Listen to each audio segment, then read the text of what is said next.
All right. Greetings, everyone, and welcome to the webinar, The Rise of Postmodern ERP and Its Impact on the Procurement. My name is Malvi, and I'm a marketing manager working with Dicus. I will be moderating the session today in collaboration with our expert group of panelists, John Hansen and Amber Christian. Before we start, a few housekeeping tips for you all. At any point of time, you may send us your questions in the question and answer box at your screen.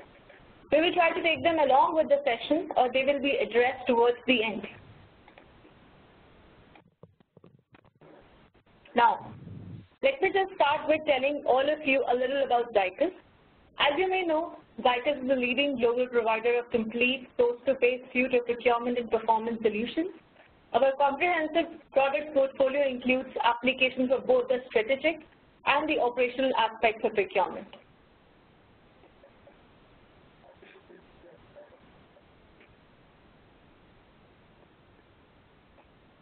We at Zycus have again been recognized as a leader in Gartner's Magic Quadrant for strategic sourcing application suites in 2017.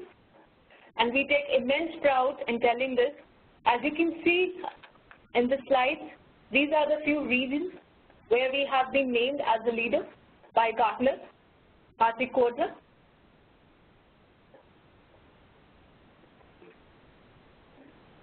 Yeah, these are the 5 bullet points across which we have been ranked as a leader.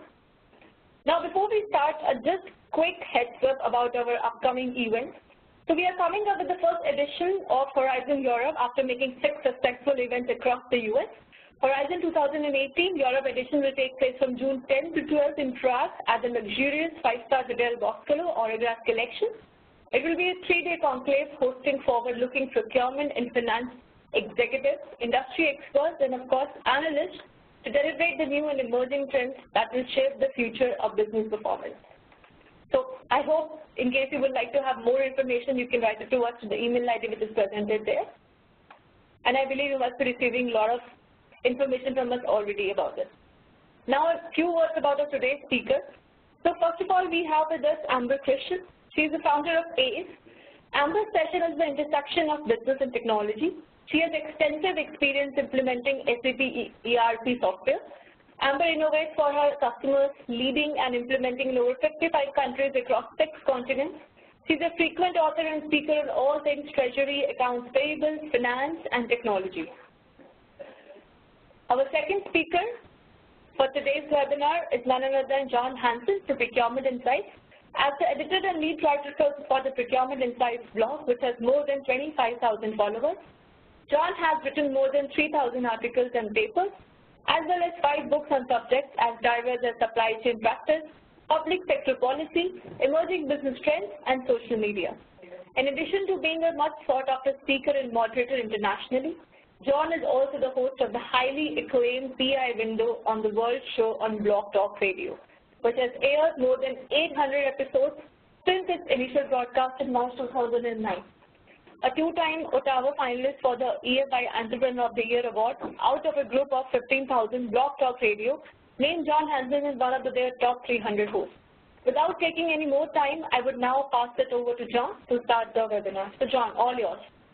Thank you, Malvi. It's great to be talking with everyone. Amber, I'm wondering, can you hear me? I can hear you. Can you hear me, John? Yeah, I can. You know, it's just like that Verizon commercial. Can you hear me? Can you hear me? Can you hear me I wonder if we should actually send Verizon something for giving them a free plug here. Anyway, we should. Glad to have you. I just want to go through a couple of things before we get started. First of all, at the conclusion of this webinar, we've set up a tweet chat, and for those of you who are unfamiliar with that, it gives you the ability to carry on the discussion beyond the webinar itself, and of course the hashtag will be post-ERP. It's right there on the screen as well. And it'll be up, and some of the survey results will be up within 30 minutes at the conclusion of the webinar. We'll encourage you, or I would encourage you to provide any questions or comments that you have. And again, the discussions can sometimes take place even days, if not a week after that. So this is the hashtag that is signed to this particular webinar. Now, we're going to touch on 3 areas, and this is what I'm excited about having you here, Amber, because your background, by the way, is in the enterprise world, you know, when we're talking about it. Isn't that right?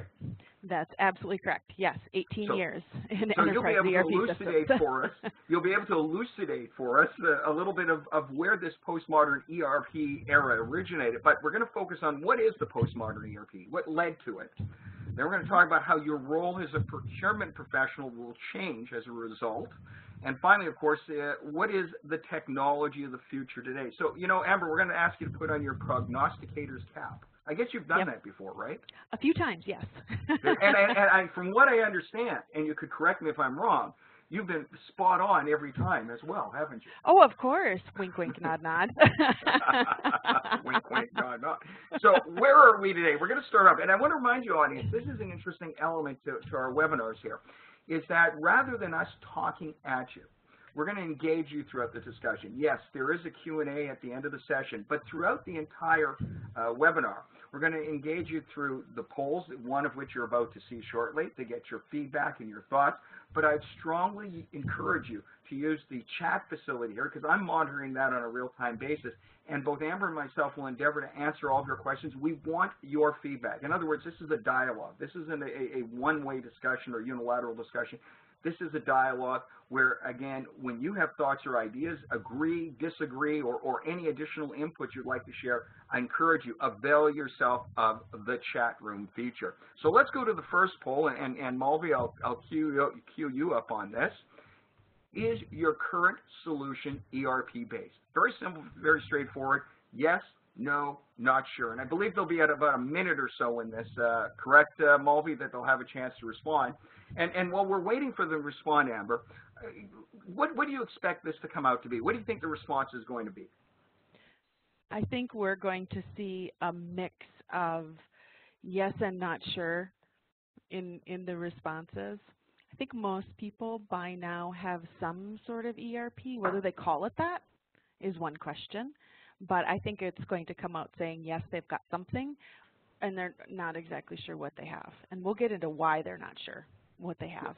Yeah, you know, this is an interesting point on the not sure, because one of the things I remember a number of years ago, one of the laments of procurement is that when it came to the enterprise application, it was the domain usually of either the finance or the IT department, and when it came to the procurement element of it, or the functionality, that they were largely kept out of the loop in the decision-making. And as such, you know, number one, they felt that the technology had limited them somewhat in terms of their ability, but even more so that they had no idea on that. I mean, is that really what's happened? I mean, procurement people sort of like kept on the fringes of it as an afterthought? Yes, and procurement wasn't alone in that. What we saw when I started in the industry about 18 years ago, the huge trend that had happened was towards centralization.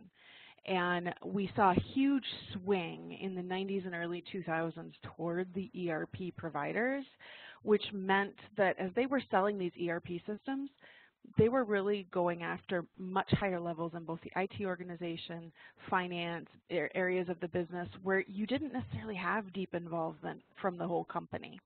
And there was this whole centralization strategy where IT had a ton of power at that point in time because we didn't have all the evolution like we have with SaaS and other technologies now.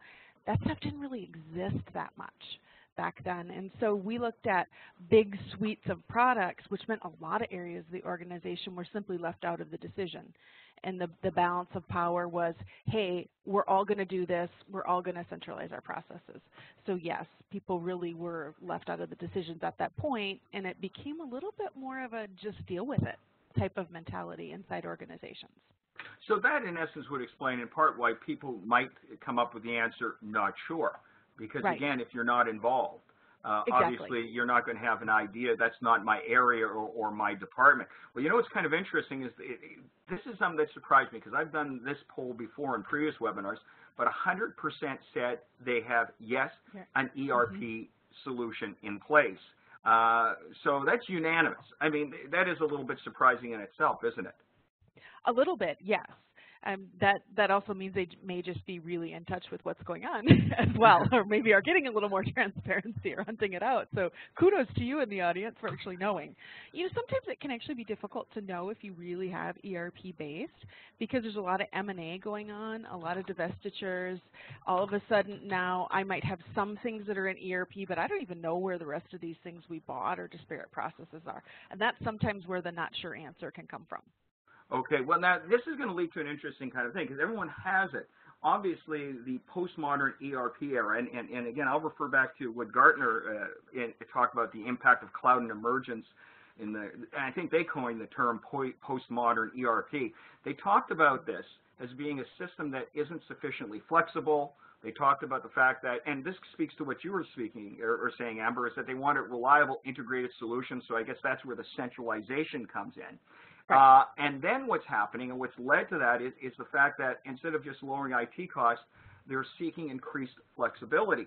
So if you look at these areas now, and everyone has ERP in the group, and it's still obviously a dominant presence out there, and now you start to say, wait a second, these are some of the issues that contributed to the problems or why the postmodern ERP era had to occur. Again, a lack of flexibility and the movement from a centralized model. What does that put these procurement professionals, what position does it put them in with regard to that? I mean, when you read these, what's your thinking? My initial thinking is I would equate it to, it could be like they showed an anchor, a sail, and as I thought about it and was prepping for this, I kind of describe it as using television technology in the way it's evolved is the analogy I use. If we go way back when, we only had so many channels on that dial, right? And we had to get up and go change the channel. And ERP systems, by their very nature, there's only so many ways you could configure them, so many channels you could get on the dial, and then there were a couple free-for-all channels where you kind of did your own thing.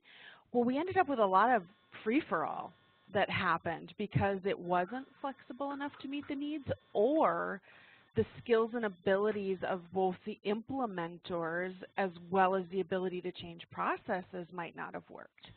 That fell into this realm as well. So in the end, we ended up with these really inflexible solutions that are a little bit of the Henry Ford analogy is you can have any color car you want as long as it's black, right? And so it just wasn't flexible enough for people in their organizations and their processes because of regulatory changes, M&A, divestitures, et cetera.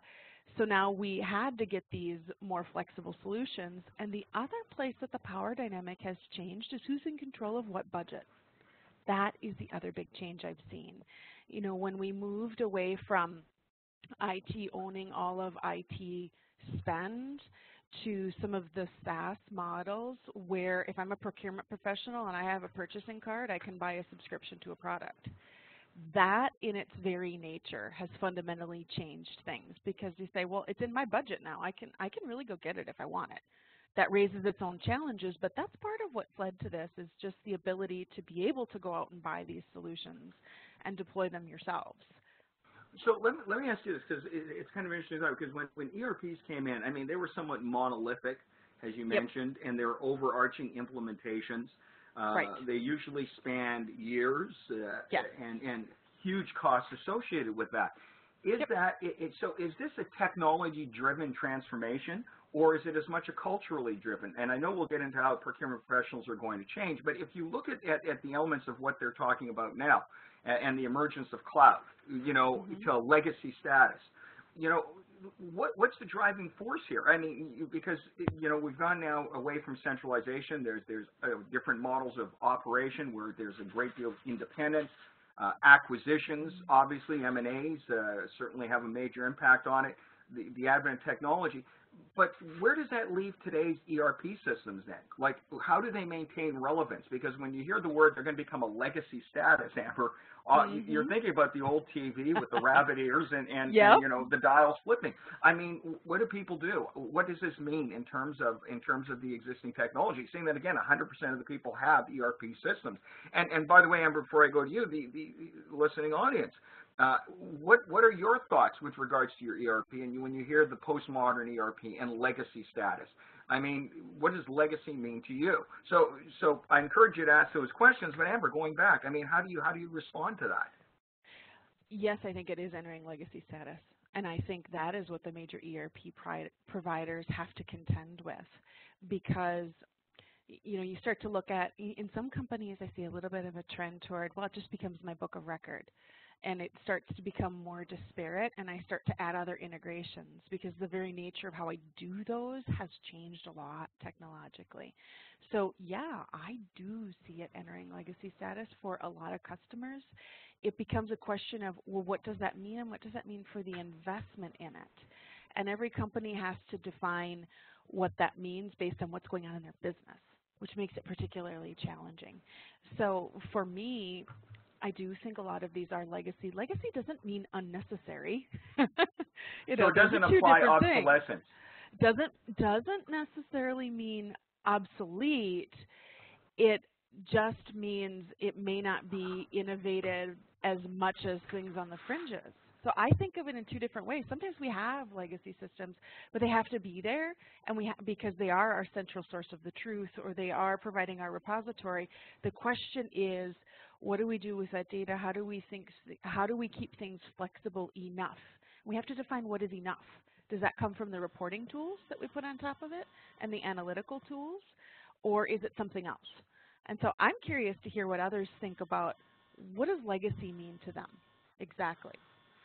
Well, and as we do, Malby, Luke can indicate that they can't hear anything. So I'm just going to pass that on to you right now in case anyone else is having problems tuning in or being able to hear what we were saying. Can you hear me okay, John? I can hear you okay, Amber, and you can hear me. So I guess that's a good starting point. Okay. Now, let's look at this, though. And one of the biggest challenges, and that maybe ties in, as purchasing leaders, is at bigger organizations to escape the constraining clutch of the legacy enterprise system. And I'm thinking in terms of all of these factors and going back into legacy status. Is it more or less, instead of, again, applying obsolescence or not valid, is it more or less ERPs are put in their rightful position, has a back-end repository of information, sort of like a hub, if you will, but certainly not in the real-world frontline interaction level? Do you know what I mean by that, Amber? I know exactly what you mean, and that's the question I have myself. As I watch all of the changes and I watch tool set changes from the ERP providers, a lot of things that they're coming out with is, how do we do more and be more flexible with that data that comes out of those systems, as opposed to necessarily revolutionizing the systems themselves. Because at a certain level, if you think about it, some of the data you just plain have to have. We take accounts payable, accounts receivable, even a certain amount of procurement data, same kind of thing. You're still going to have a vendor master. You still have to know who it is you're purchasing from. You still have to know how you're going to pay them. I mean, there's certain information in those legacy systems you're just always going to have, but it's as we get into the analytics and as we try to drive trends and changes, that's where I see, that's kind of the edges and the fringes, where that's not, you're not going to look to the transactional system for that. You were never supposed to be in the first place. Okay. That's the other key. Okay, so, and, in terms of the transactional nature, could you elaborate on that a little bit? Because when you mention transactional nature, ultimately that goes at the heart of how the procurement world has traditionally operated on transactional, and we're now moving to a new, I don't know if it's a generational reality, but that we're becoming more relational in how we deal with our suppliers. They're becoming more of strategic partners rather than a price point of where can we get the best deal on time. I mean, is the ERP system reflective of the fact that was technology's limitations at that time and we've progressed? Or is a lot of it reflection of the fact is how our own opinions have changed with regards to the procurement role? That we're no longer just what's the best price, but that there are relational elements, especially as we become more strategic in how we view procurement's benefits to an organization. I mean, you know Kelly Barner obviously very well, and we wrote the book on procurement at a crossroads, where she said in the opening paragraph of the first chapter, purchasing was where you sent someone when you wanted to send them away. So I mean, is this postmodern ERP not just technologically based, but it's also based on the transformation of the profession and our view of our role? Is that a fair statement? Yes, that is a fair statement, and you've highlighted something, and the first thought that came in my head is, okay, John, how do you measure a relationship? Good question.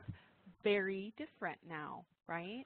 And that is a transformational thought process that a lot of us have had.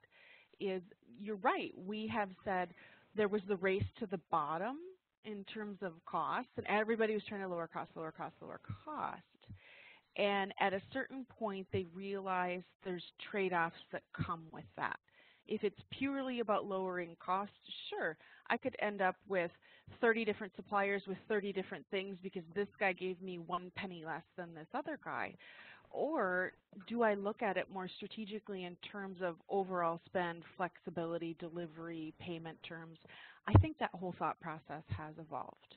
That kind of reflects a little bit, and this is what's interesting with this final statement from Gartner on this, is that when purchasing looks back, they'll be surprised how much ERP actually limited what they could do. But again, it's almost like, to a certain degree, from a technological standpoint, that may be accurate, but in reality, the mindset of procurement professionals changing, they limit themselves to a certain degree. Kate Potasic, who, do you know Kate? Yes. Mm-hmm. Okay, and she talked about getting to we, and she talked about this relational approach. Reflected once when I heard her speak on the fact that during her days in purchasing at Microsoft, she was actually rewarded or compensated based upon extracting the most value, and I put value in quotation marks, value out of the supplier relationship, which usually meant there was a winner and a loser. It was a zero-sum game. And she talked about the fact that it took a little while for the organization to realize that, well, there may be some upfront wins. In the long term, the relationship suffered, and sometimes it would shift to the other side of the table where there'd be an advantage. And so you can't really pin this all on the ERP technology in itself, but the maturation of the purchasing or procurement world. Let me ask you this. What caused procurement to evolve or mature in that way? I think it's instances like, and I am going to forget the name of this shipping company, that went bankrupt, that all of a sudden left a whole bunch of people high and dry and had product stuck on ships around the world when they went bankrupt because they couldn't pay their port fees. It's things like that of realizing that there was more risk than they ever knew how to measure. Because, see, while we were pursuing that, we were forgetting about the risk that we were pursuing when we were racing to the bottom and saying, well, if I can just get him to give up a little more on price, a little bit more on price, well, collectively everyone did that with the shipping company, and they went into bankruptcy and product was stranded. And then I started hearing stories about some companies that were actually paying the port fees to get the ships unloaded. And I mean, that's a good explanation to have to take someone, I got to go pay this extra fee because, we negotiated so hard on costs that they went under. And you start to look at things like that, and you realize you've created risk in your supply chain. And I think it's that risk that is starting to really get to people. And then they're also starting to find out, because of technology, social media, the ability to see things are starting to be discovered about our supply chains that we may or may not have known, often may not have known, and we don't want to be the public face of that and discover that, we raced to the bottom on cost, and so something was outsourced to a sweatshop. Nobody wants that headline today, right? Right. And that stuff is a lot more transparent and is more and more can come to the surface because technology is changing. So I think sorry to interrupt here, Go but ahead. I have to ask this question because listening to what you're saying, could the postmodern ERP era have happened if there wasn't this change in mindset on the procurement side? No. Because if you don't have the change in mindset, you obviously don't need the technological touch points that are available through most of the modern platforms, the SaaS or the on-demand models. So Right. No, without an evolution in thinking, there would have been less need for those. If we'd been perfectly content to continue to drive costs to the bottom, to not necessarily have full transparency on supply chain, if we'd been content for that, we didn't need these other solutions. So again, when we look back in the past, we in procurement, when I say we, I'm talking about procurement professionals, we're the author of our own exclusion or our own limitations to a certain degree. Absolutely. I mean, is that a good way to conclude it? Yes, absolutely a good way to include it. Because a lot of it you come back into, and I'll share experience of having worked with procurement professionals in When you're the person that is simply there to execute the task handed to you by the business and not provide additional value, either guidance or understanding of risk or understanding of strategically how you pursue it, if you're purely an order taker and not proactive and heavily involved with your business, then you don't need any other systems because you're just going to process the orders. But that's not working well for most procurement organizations because you can only go so far below in cost.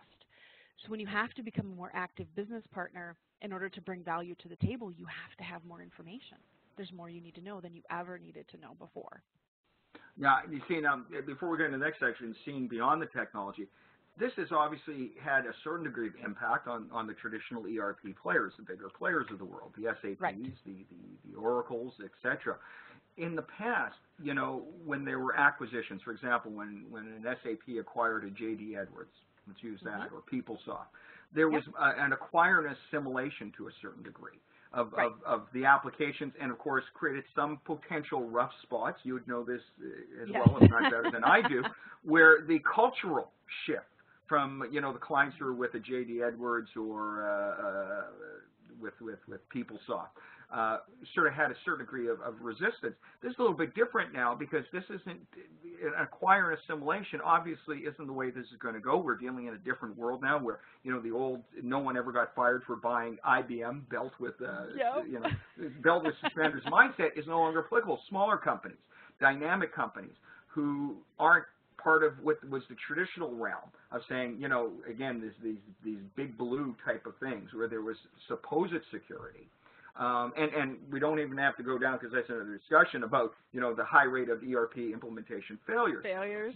But the reality is how does this change the landscape for these big technology companies? You know, because I've heard everything on the industry and covering it for such a long time that some are saying, you know, they're dinosaurs, they're waiting for the meteor to hit, or they have to come up with a new business model of adaptability. And some said, well, they're so deeply entrenched in organizations that it costs more to extract them than it is to, you know, than to work with them to try to make it better. I mean, what's the future of these big ERP players going forward in this new world? You know, interestingly enough, I'll use an example from HR systems because, ironically, they're further along in this journey, but they're the ERP for your employee data. They've already gone through a tremendous amount of disruption with companies like Workday that have come into the marketplace and gone after both Oracle and SAP, and you've seen acquisition strategies out of both of them that came as a result of that.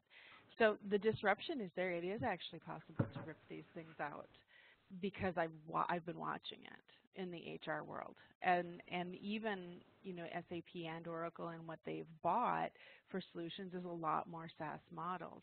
You know, people are trading a different set of costs. It used to be legacy installed infrastructure, my own internal IT. It just wasn't sustainable very well. Things took too long. And so you saw the rise of these models, and you also saw a change in our thought process about what we were willing to embrace. We changed, and we started getting a little bit better about saying, maybe I can accept some of those trade-offs. I have very routinely seen in an ERP world, people will stand on the table, pound the table, I have to have this exactly the way I want it, but yet the whole mentality around SaaS is knowing you're not going to make it exactly the way you want it, and you're going to have to live with trade-offs to move faster. We've all had to start moving faster, and I think that's a key piece of this. We can't take 2 years to do an implementation, and that's often what it took. For these big implementations. Sorry, 2 years for the first piece, not 2 years for the whole company. So to a degree of influence, and again, we could even go down a different track of this and talk the whole hour about this, but the generational impact, I mean, the people coming up now are more technologically savvy. There was a study that was done in India, for example, where it said that the average person 35 years and under has never used a desktop or a laptop. They're all dealing with mobile devices or the new kinds of devices. So obviously the expectation level has changed on that front. From the home front, like, you know, one article I read is that people who would buy on their systems at home and find it easy to use would go to work and then say, why can't I have the same experience of buying at work that I do at home? And right. I guess that's also been a factor in all of this as well, is the generational shift and what they're able to do at home has created some sort of context to what they want to be able to do at the office. I mean, is that a fair parallel as well? It's absolutely a fair parallel. Absolutely. And they said, okay, if I can deploy this at home, why can't we deploy this at work? And especially, and oh, by the way, I have budget and can just buy it myself. And so I might start small, just in my little department. We might start putting this in place and using it because it is helping us transform our work. So, yes, I think that's a very fair statement.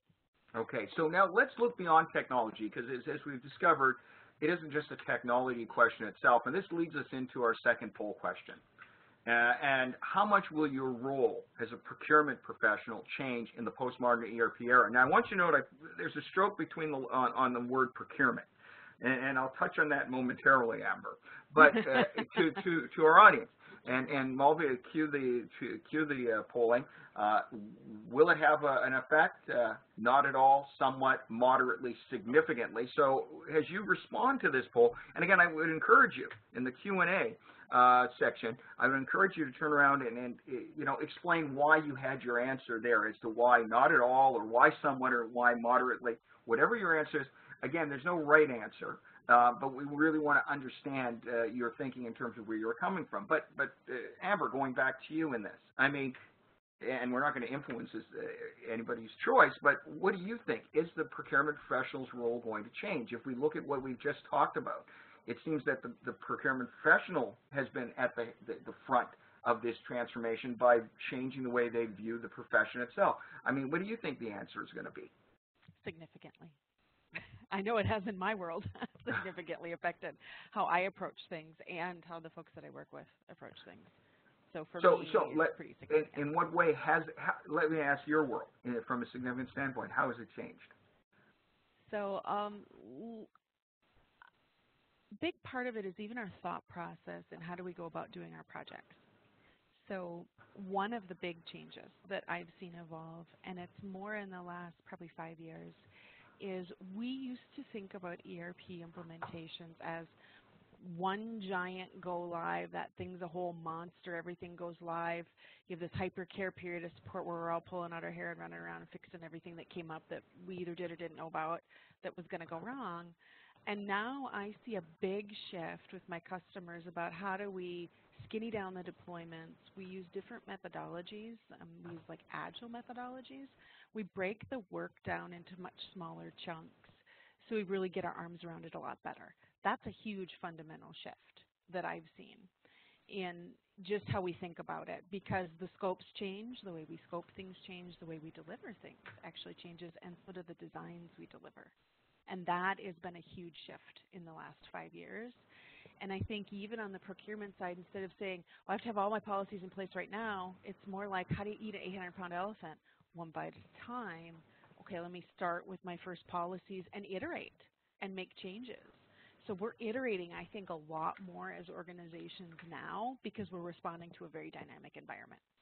Okay, now what's interesting, 17% of the respondents agreed with you, 67% said moderately. Moderately. 17% said somewhat, and what's interesting is 0% said not at all, which may that's good.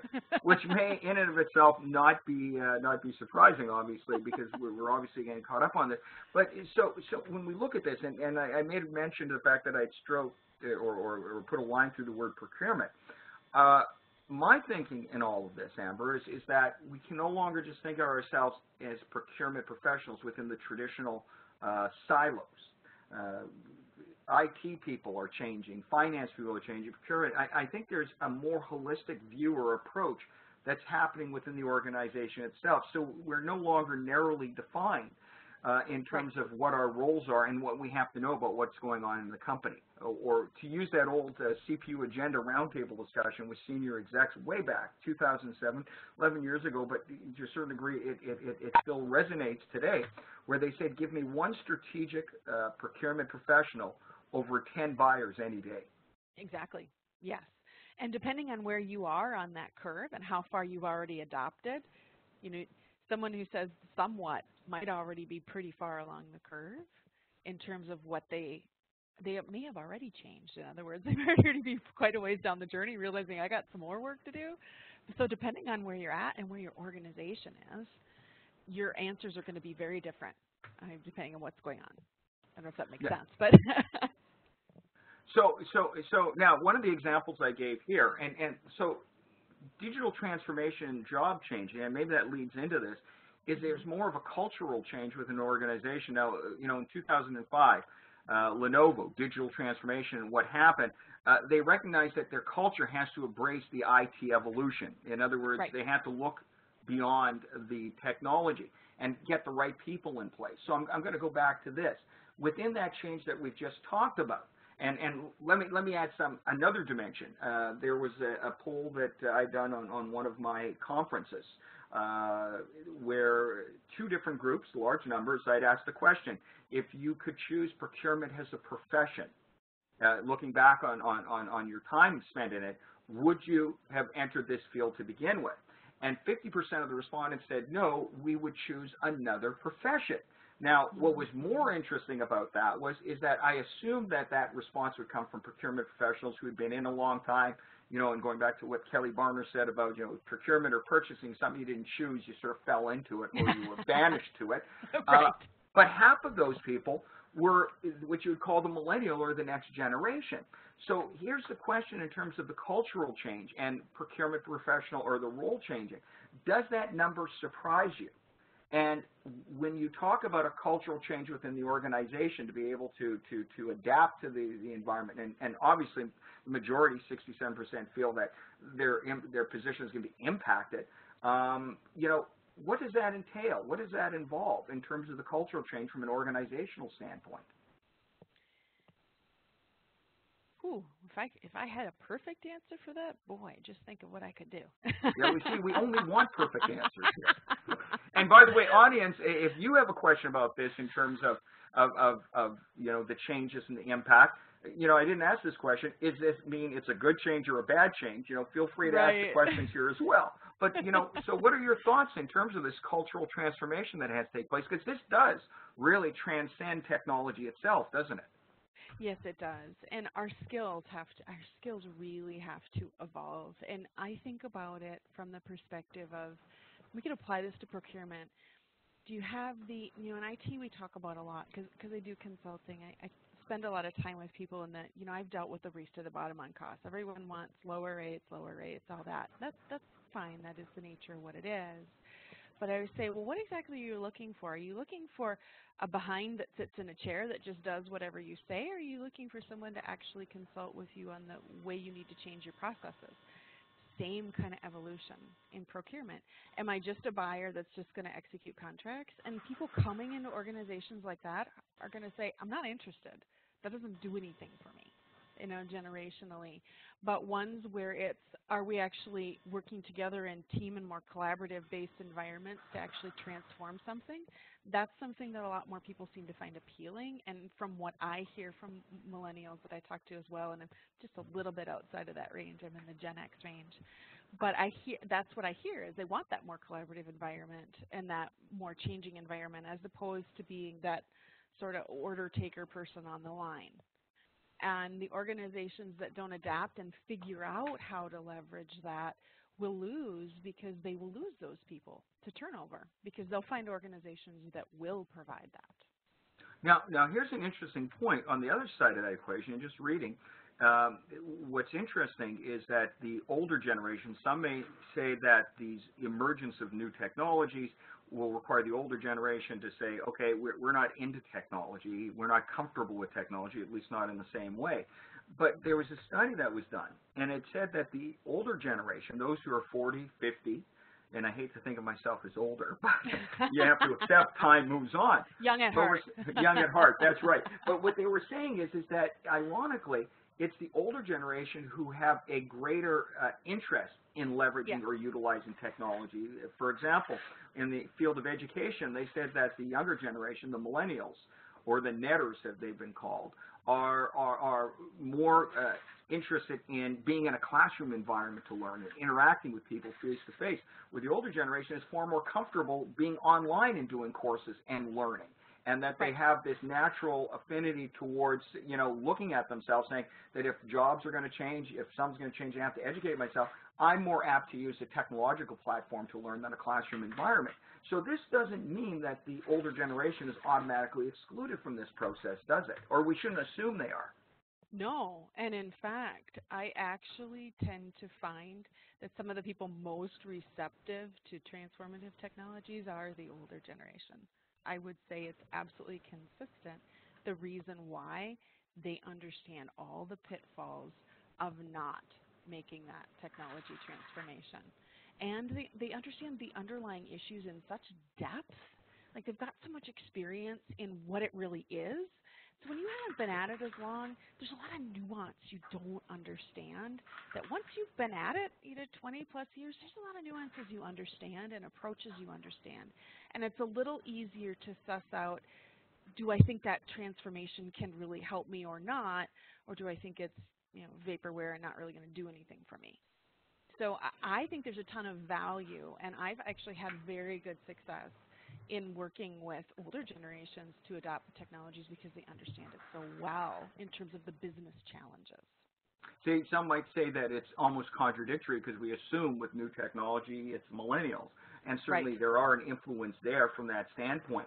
And we'll get into some of those things. Now, looking at technology, and when I say looking beyond technology, I'll use the Lenovo case example. When I interviewed the head of Lenovo Canada, he said that, look, just when I talk about looking beyond technology, I'm not talking about discounting technology. I'm talking about having a digital strategy, and that's what we're calling it now, the procurement round, digital transformation, digital strategy.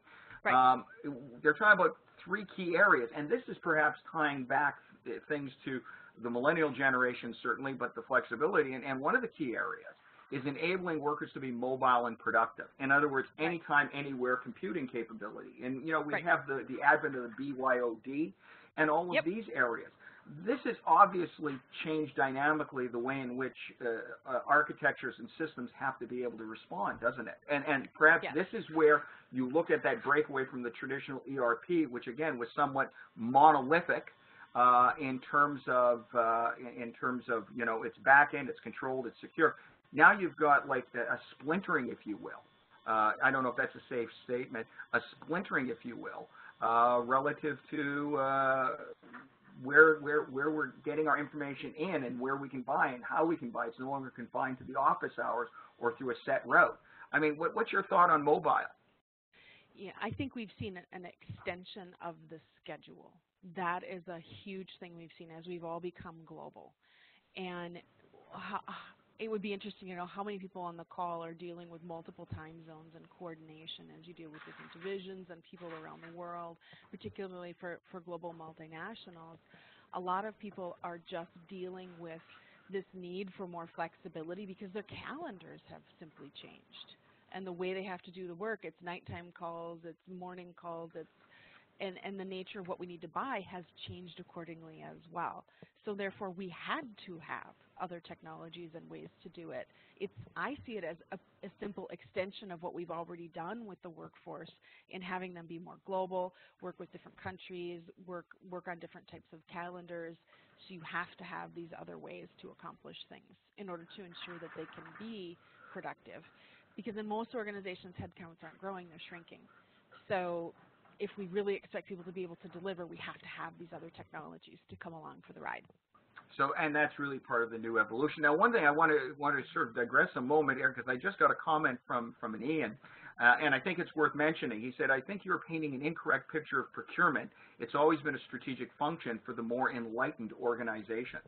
Correct. That's an interesting thought there. So, you know what? Let's go back and take a step back, because we can dovetail this into this conversation. I think, Ian, you're right. I think for those enlightened organizations, it's always been strategic. But Amber, is it safe to say that the enlightened organizations were much fewer in count than they are today? And It if that's is. a true statement, what led to this enlightenment and awareness of, again, the emergence of mobile and productive technology and all the things we're talking about? Yeah, I think it is in terms of the organizations, but let's say procurement's not the only guilty party. A lot of areas of our business are probably as enlightened as they should be. I come from IT, speaking from experience, so we aren't always considered the most enlightened, some would say. Just being on the other side of it, to be fair. I should clarify, though, you do make a very good point about strategic procurement. There are certainly procurement organizations that are strategic, but the other key piece of it is, are the business partners you're working with realize you're being strategic? So a lot of organizations I've worked in, the counterpart, the other side of it, doesn't approach procurement in a strategic way as well. So you can be very enlightened from what you're trying to do, and the message and the communication with the business partners is a key piece of it, because if they don't realize it and also aren't coming to the table, you can't completely fulfill your strategic function.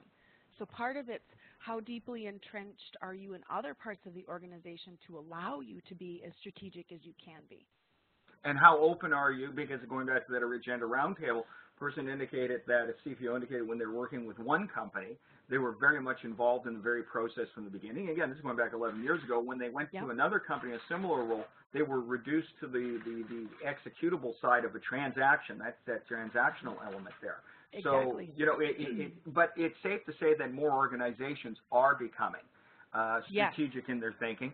And it comes to streamlining internal operations. And this is the third element they're talking about is, again, streamlining, becoming more flexible. And that was one of the things that Gartner had mentioned in their post-ERP, postmodern ERP era, is the flexibility. And then a third element that they talked about is ensuring seamless collaboration and communication. And Amber, if I'm not mistaken, that's what you were talking about now, is that it's a two-way street. You have to get involved beyond the scope or the job description and get involved in understanding the whole organization. I think that's what you were just saying not a couple of minutes ago. Yes, exactly. And it's about how, as a strategic organization, how do I engage with those other organizations, and how do they come into my processes? And that's going to be different for every organization, again, depending on the nature of your business. But this whole collaboration thing, how do we have the right give and take, and how do we, even as businesses that are working with procurement, how do we educate procurement on really what we care about, not just cost, right? Because if we aren't really good at getting at the key drivers for what drives a decision, it doesn't help procurement in their negotiation role and working with us as well.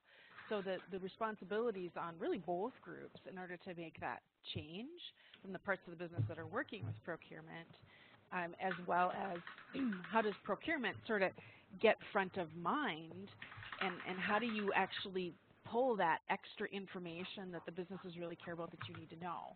And that's part of that collaboration process. See, you know what I'm thinking here, and you know, as we go to the next slide, in the end, harnessing the power of technology is about people as much as it is hardware. But taking it beyond that point, is it safe to say that today's technology, the emerging technology, the on-demand SaaS applications, the mobile solutions, the multi-points of connectivity from anywhere, anytime, is it safe to say that technology has been socialized, whereas in the past with the ERP system, it was not a socialized environment, so to speak. It was more or less in a back room, and you really, couldn't look behind the wizard's curtain. I mean, the socializing of technology, hasn't that had an impact? Yes, it has. Because, even going back to the beginning, when we started implementing technology, how much of it was on IT to implement, and the business was only there as an afterthought, which was painful. And then we all realized that doesn't work very well, because IT folks often are not business people, and some actually straddle both roles. Like, I straddle both worlds, and a lot of people will tell me, well, I don't quite understand if you're actually a treasury and finance person or an IT person. I said, that's good that you don't know which one I am, because in my role I have to understand both sides of it. But we started to realize we had to have our business people more embedded in these projects and in these technologies, and that has also necessitated change in what's offered, because the deeper you get into what's going on as a process, the more you know, the more you can influence, but the more you understand. So now going to because we're running into the last time. I could talk about this all day, as I'm sure you could. But what does your future look like to you? I mean, that's a question I guess we have to ask ourselves as procurement professionals in that regard. And Melody, let's put up the third and final poll. In the context of the digital age, which terms are you most familiar with? And this is not a test. You won't be marked. But hyperconvergence, digital readiness, cybersecurity, data-centric architecture, relational data, or other. So Melody will be putting up the poll for you to respond to. But when you see these things, Amber, and hyperconvergence, digital readiness, all of these things, these aren't traditionally associated with the procurement world, are they? No, but they've bled into your world because of all of the things that have happened. In the cybersecurity, with breaches, we have to care about our data and what information gets stolen. The data itself, this is a key one that I think focusing on what do I actually have and do I actually have decent data for what I capture? Because we're starting to realize with our data that if we capture garbage, adding all of these beautiful high-performance reporting tools on top of garbage data just means you get garbage faster. I mean, so that's a key one. So it's always good to see some of these, and thinking. So wait, some things have never changed, Amber. Garbage in, garbage out is what you're saying. Exactly. Yes, exactly. Yes, just faster garbage doesn't really help anybody. Well, and see, what I'm thinking as I look here is if I look, cybersecurity is becoming a key issue because when you have multiple points of access that you can no longer control. I'm a fan of Larson's Far Side. I don't know if you like the yes, Far Side. I love the And Far there's Side. this famous one that it shows two parent snakes who are lamenting the fact that they can't keep their multiple brood in a playpen because the baby snakes are always able to crawl outside of the playpen between the bars, right? Right. And I mean, isn't that what this technology is like today to a certain degree? I mean, it's like you can't confine it or control it in terms of the input. Or let's qualify this. You can understand it and have a certain degree of control, but there's so many various points of input, so many various points of access, that has to be probably one of the top or most disconcerting elements, isn't it? It's the security part of it. Yes, the security part is a huge deal. I mean, in terms of how do I protect information, and everybody's had to start caring about it. That's why you see chief security officers now, and you see them being embedded more deeply inside of organizations because we do have to care about our data with so many high-profile hacks and so many interesting ways that people are taking advantage of the data, as has been headlining in the U.S. news and a la Facebook in the last few days, right? So we do have to care about our data a lot more. But John, can I add one that people on the audience should be familiar with? Design thinking is one I would add. I was thinking about, how do you? I was pondering the comment about the strategic procurement organizations and thinking about how do you actually, when you're starting to work with different parts of the organization, how do you start to get that collaboration in stronger fashion? And so I think you should add design thinking to your list as something to explore, even in your own internal processes. See, and that's sort of an all-encompassing answer as well, because design thinking includes digital readiness, cybersecurity, data center architecture. So now, and I think that's a very good point to note. Now, we've got about 5 minutes left, but I've listed all these hyperconvergence points. Just to give the results, 60% said cybersecurity, 20% said data-centric architecture, and 20% said digital readiness, which is kind of interesting. So it sort of mirrors what we were talking about in terms of the security. But again, I want to emphasize, we don't want to forget the fact that design thinking have to go beyond the security element. Now, for you in the audience, you'll get a copy, or we'll have access to be able to download or on demand each of these points that we can cover. Hyperconvergent, what that means, digital readiness, etc. But given time limitations, I'm going to jump ahead to cybersecurity, seeing that was the top one to talk about in these last few moments. But as you can see, this insight will provide you with what each of these means. But let's go into this cybersecurity in these last couple of minutes. Securing the enterprise of things and this is from, ironically, an article, Hyperconvergence in the Digital Age, is a massive undertaking, and it requires a completely new approach to cybersecurity. And we talked about this, when everything's connected, when everything is a target, and even a single endpoint is unprotected, nothing is secure.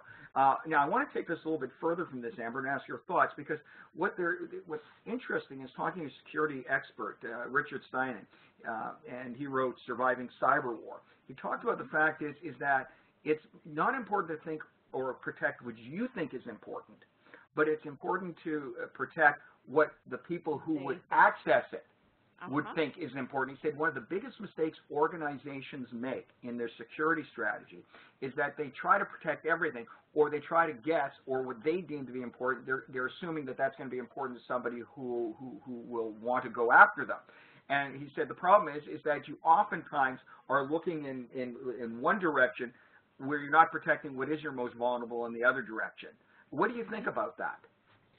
I think that's very true. I think we also find ourselves in a position where we have to actually start to think like a criminal a little bit. And I've actually had to do that. So I deal with a lot of payment technologies, and so it's not uncommon that we have to build integrations to SWIFT or to banking platforms.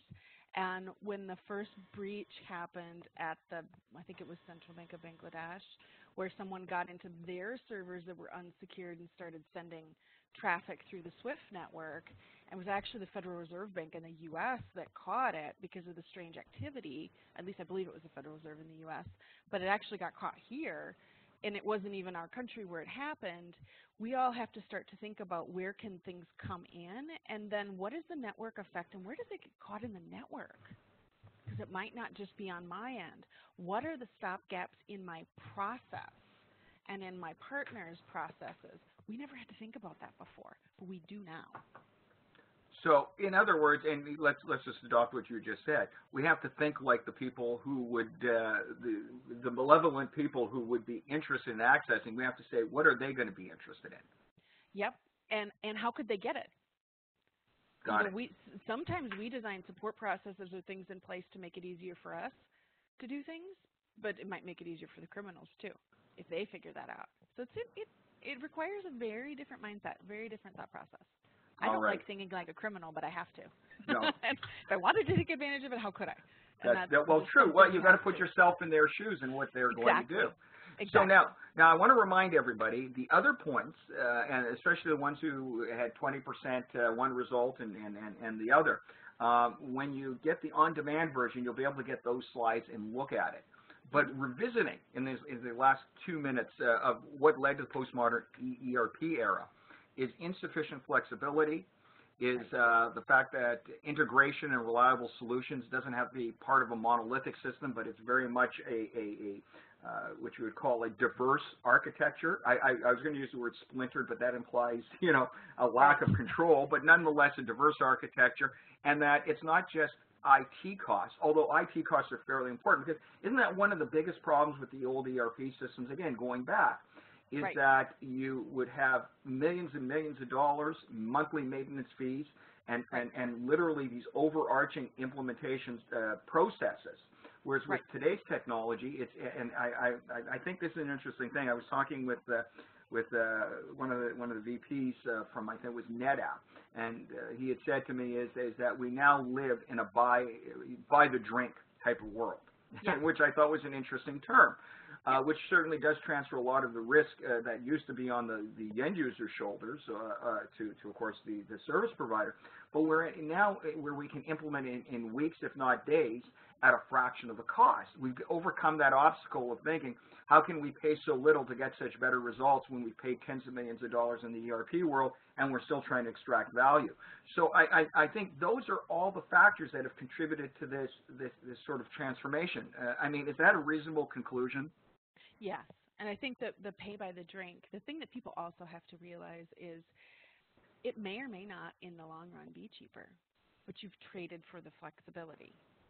That's the key to understand is you've traded for the simplification and the flexibility. And it might start out cheaper, and then once you deploy everything, you may end up with a similar cost structure. It just looks different in terms of where the accountabilities are and what trade-offs you've made. All right.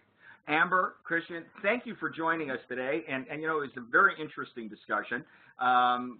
To reminder those tuning in, the tweet chat is again. Oh, sorry, that's an old one there. I'm like RPA. I mean, oh my goodness! You know what? I should have caught that. That one's on me. That's a whole different thing overall.